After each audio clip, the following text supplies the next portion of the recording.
Hi friends, ఈరోజు మన వీడియోలో how to fix 404 issues in WordPress అనే టాపిక్ గురించి చెప్పుకుందాం. జనరల్గా ఇది నా యొక్క వెబ్సైట్ అన్నమాట.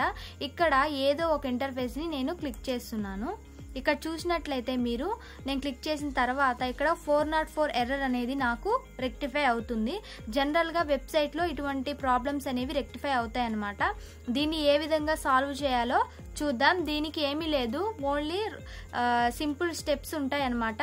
రెండు సింపుల్ స్టెప్స్ ఉంటాయి, అవి ఫాలో అవ్వండి చాలు. ఫస్ట్ వన్ వచ్చేసి మీ యొక్క వర్డ్ప్రెస్ అడ్మిన్ ఏరియా ఉంటుంది కదా, డాష్ బోర్డు, దానికి లాగిన్ అవ్వండి. ఇది నా యొక్క డాష్ బోర్డ్ అనమాట. ఇక్కడ మీరు కిందకి స్క్రోల్ చేసినట్లయితే మీకు సెట్టింగ్స్ అనే ఆప్షన్ కనిపిస్తుంది. ఇక్కడ సెట్టింగ్స్ అనే ఆప్షన్ కనిపిస్తుంది కదా, ఇక్కడ పర్మలింక్స్ అనే ఆప్షన్ కనిపిస్తుంది కదా, దీని మీద క్లిక్ చేయండి.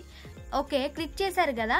ఇక్కడ డిఫాల్ట్ గా ఆల్రెడీ పోస్ట్ నేమ్ అనేది ఇది ఫిక్స్ చేసుకొని ఉంది.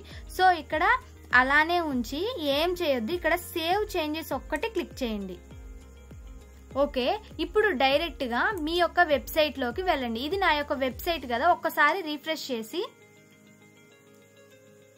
మళ్ళీ క్లిక్ చేస్తున్నా. అదే విధంగా ఈసారి చూసారా, డైరెక్ట్ గా షాప్ పేజీకి వెళ్ళిందనమాట. అంటే మనకి ఇక్కడ 404 ఎర్రర్ అనేది ఏమైంది, రెక్టిఫై అయింది. ఈ విధంగా ఎర్రర్స్ ని 404 ఎర్రర్స్ ని మనం సాల్వ్ చేసుకోవచ్చు. Thank you friends.